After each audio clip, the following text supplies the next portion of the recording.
नौकर भेज दिया और अब खुद बिजी हो गए। मैं तंग आ गई हूँ। प्रिया, यहाँ आओ।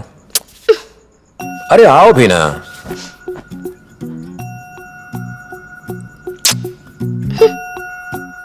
अच्छा बताओ, तुम्हारी सुंदरता का राज क्या है? ये मलाईदार गाल, रसीले होंठ, हिरनी जैसी आंखें, तोते जैसी नाक। ए धीरू, तुम तो मेरे लिए कुछ लाने वाले थे ना, कहाँ है? हाँ? यहाँ मैं रोमांस के सागर में गोते लगा रहा हूँ और तुम्हारी गिफ्ट की पड़ी। नहीं चाहिए, सॉरी।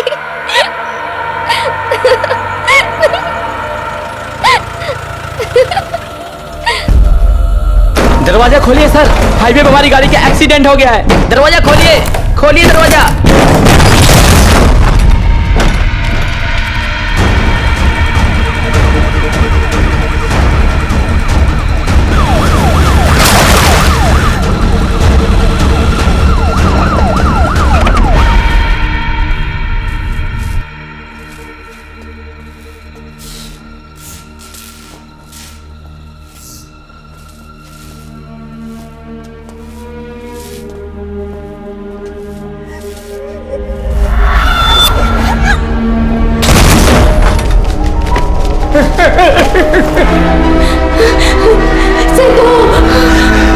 सिद्धू भैया,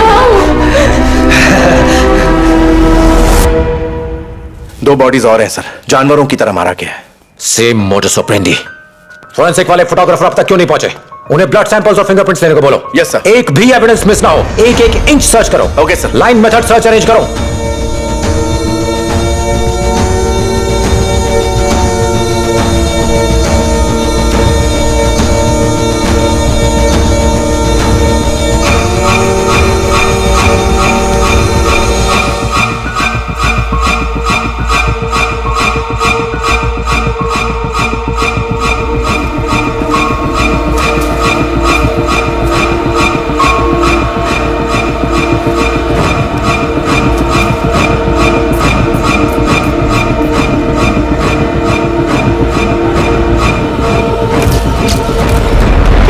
डिस्ट्रिक्ट में लगातार तीसरी बार दिल दहला देने वाली डकैती पड़ी है। क्या पुलिस सोई हुई है? क्या ये अपराधी कभी पकड़े जाएंगे? आप ही बताइए, 10 कांस्टेबल्स मीलों लंबे हाईवे को कैसे सुरक्षित रख पाएंगे? इसके अलावा हाईवे पे भी काम चल रहा है, लाखों गाड़ियों में उन्हें पहचाने कैसे? पहले 11 बजे तक दुकान खुली रखता था, अब तो सूरज ढलते ही घर में दुबक जाता हूँ। रात को अकेले सड़क पर निकलने में डर लगता है।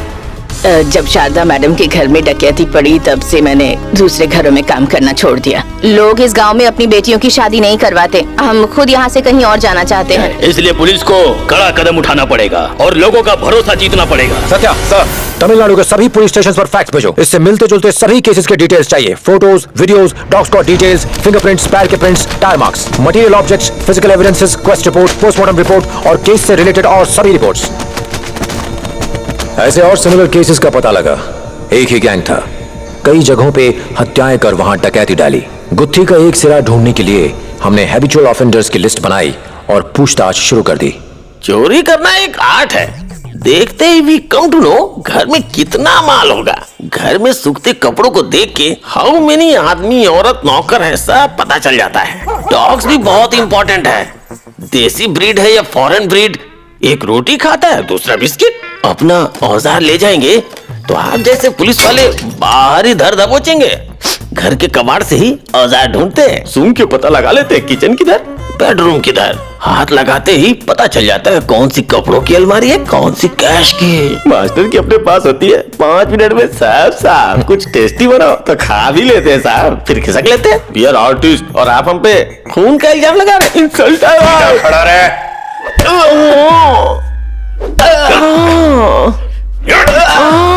सर ये ऐसे नहीं मानेंगे। तुम हटो सत्या, डंडा मुझे दो।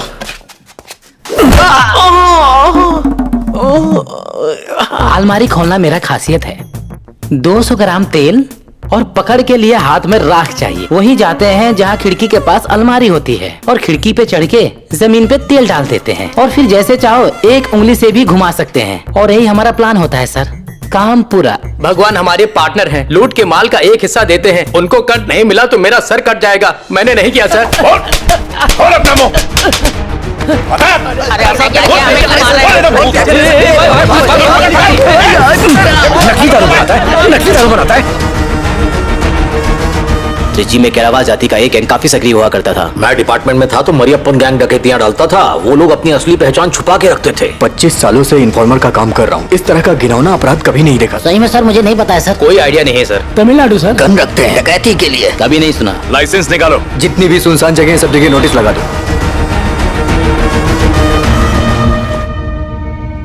पूरे स्टेट में आए दिन ऐसे केस सामने लगातार आ रहे हैं सर। जॉब प्लेसमेंट की सर्जरी करनी पड़ी। ये गुमटी पुंडी। हाँ सही कह रहे हैं सर। आप ढूंढते रहेंगे, वो मारते रहेंगे, आप उनका कुछ नहीं बिगाड़ सकते। आप लोग जाइए यहाँ से। ठीक है बैठ जाओ। एक मिनट डॉक्टर, ये डाकुट से आए हैं, हमारे नए डीएसपी हैं। सालों से एक सपना था, अपने घर में अपने बच्चे पोतों के साथ खुशी से रहना चाहती थी। जो कष्ट मैंने सहे हैं, मैं नहीं चाहती कि मेरे बच्चे सहे। जीवन भर मैंने त्याग किए हैं साहब। हम सब बहुत खुश थे, लेकिन उस काली रात को एक ही पल में सब कुछ खत्म हो गया। साहब, जो हमारे साथ हुआ वो किसी और परिवार के साथ ना हो। उन्हें जिंदा मत छोड़ना साहब, उन्हें फांसी दिलवाना ताकि और किसी के साथ ऐसा ना हो। उन दरिंदों को मत छोड़ना साहब। मेरे पास मत आओ, मेरे पास मत आओ। कभी कभी कबड्डी कभी कभी कभी कभी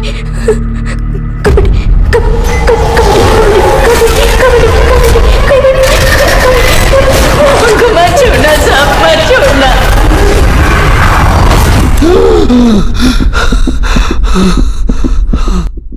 इन हाईवे डकैतियों को एक आम केस समझ के इन्वेस्टिगेशन शुरू किया था, पर ये ऑर्डिनरी केस नहीं है।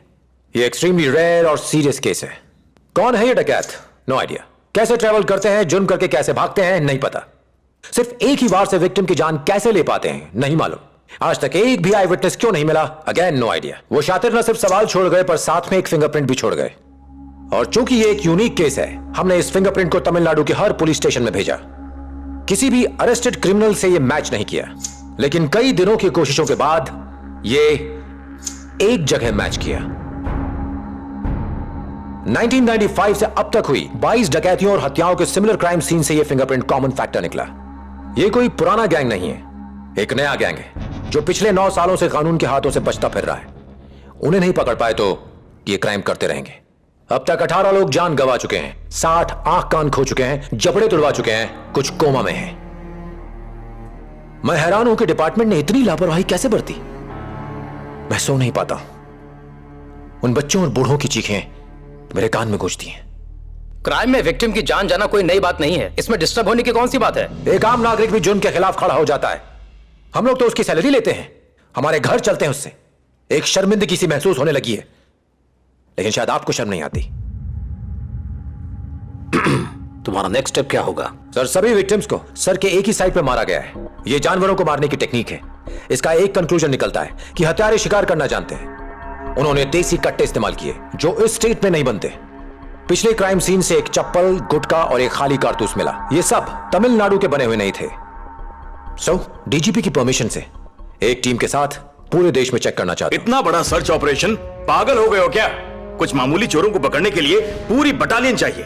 जानते भी हो कितना बड़ा देश है, कितने जेल्स हैं, पुलिस स्टेशन, कोर्ट्स हैं, रिकॉर्ड रूम्स भरे पड़े हैं, और तुम एक फिंगरप्रिंट मैच करवाने और कुर्सी तोड़ने के अलावा आखिर तुमने किया ही क्या है? यू मे गो, बाहर वेट करो। इतना बड़ा डिसीजन नहीं ले सकता। मिनिस्ट्री से बात करता हूं, फिर देखते हैं। नहीं माना। पब्लिक की सुरक्षा का सवाल है, कुछ तो करना पड़ेगा सर। देखो, इस केस के लिए एक स्पेशल क्राइम टीम बनाओ। एक वैन प्रोवाइड करता हूं, उसे यूज करो। दूर जाना हो ट्रेन से जाओ। Yes sir. प्रिया के पास एक लेडी कांस्टेबल छोड़ के मैं निकल पड़ा। एक चप्पल, खाली कारतूस और एक फिंगरप्रिंट इस देश के एक एक क्रिमिनल से वेरीफाई करना था। देखिए, आंध्रा में ज्यादातर ड्राइवर्स ऐसी ही चप्पल पहनते हैं। इस चप्पल से पता लगाना बहुत मुश्किल है। ठीक इसी तरह के 3 केसेस यहां भी रजिस्टर हो चुके हैं। 10 साल हो गए, अब तक कोई सुराग हाथ नहीं लगा। सर, अरे भैया, कौन थी? एसपी। सर, एसपी की कोई रिस्पेक्ट ही नहीं है। लगता है यहाँ पुलिस वालों की भी यूनियन है, इन्हें किसी की परवाह नहीं है। पूछो अंदर जा सकते हैं क्या? भैया अंदर जाएं? ऐसे देसी कट्टे यहाँ इजीली अवेलेबल हैं। इससे प्राइम एविडेंस नहीं मान सकते। यहाँ सेम मोडस ऑपरेंडी के 4 केसेस पेंडिंग हैं। जाके चंद्रपुर डिस्ट्रिक्ट में चेक करो। नो नो नो नो, वो हमेशा बैक डोर से एंटर करते हैं, पर आपके केस में सामने दरवाजे से आए। शादी को 2 साल हो चुके थे। प्रिया से इतने दिनों तक दूर नहीं रहा। पैसों की तंगी थी, ढाबे या फिर स्कूल में सोते, जो मिलता खा लेते। एक स्टेट से दूसरे स्टेट घूमते हुए टीम मेंबर्स बीमार पड़ने लगे। बहुत खतरनाक गैंग है, उन्हें पकड़ना बहुत मुश्किल है। क्राइम उनके डीएनए में बसा हुआ है। देखिए, क्रिमिनल ट्राइब्स जो शब्द है वो फॉरेनर्स ने इजाद की है। वो हमें गुलाम बनाकर हमसे हल चलवाते थे। दिल में गिल्ट थी कि प्रिया को टाइम नहीं दे पा रहा हूँ। उन दरिंदों को ढूंढने की मेरी कोशिश ने मुझे खून से सने इतिहास से रूबरू करवाया। भारत के हर एक कोने में घिनौने क्राइम्स होते आए हैं। जहां जहां भी गए इससे घृणित केस पेंडिंग थे। उन सब केसेस से फिंगरप्रिंट्स के रिकॉर्ड्स इकट्ठा किए और उन्हें हमारे केस के प्रिंट्स से मैच किया। इन सब के पीछे एक ही गैंग का हाथ था। लेकिन कौन सा गैंग? कौन है वो? कौन है वो दरिंदे? इन केसेस से रिलेटेड एविडेंसेस और स्टेटमेंट्स को बारीकी से पढ़ने के बाद एक विचार आया। क्राइम्स की डेट और ईयर के हिसाब से इन डकैतियों को कैटेगराइज किया। एक छोटा सा क्लू मिला है। फर्स्ट, 1995-96 के बाद तमिलनाडु में ही नहीं बल्कि पूरे देश में 4 सालों तक गैंग एक्टिवेट नहीं था। क्यों? शायद सब उस वक्त जेल में होंगे, पर कौन सी जेल? सेकंड, 10 साल पहले तिरुपति में अरेस्ट हुए एक एक्यूज ने स्टेटमेंट दिया कि मैं छोटे गैंग की छोटी मछली हूं। ट्रक गैंग हफ्ते में 4 बार स्ट्राइक करता है, मुझे जाने दो, बड़ी मछली पकड़वा सकता हूं। क्राइम सीन के ऑब्जर्वेशन से गैंग का अंदाजा लग जाता है। थर्ड, एक डाउट है कि यह ट्रक गैंग है।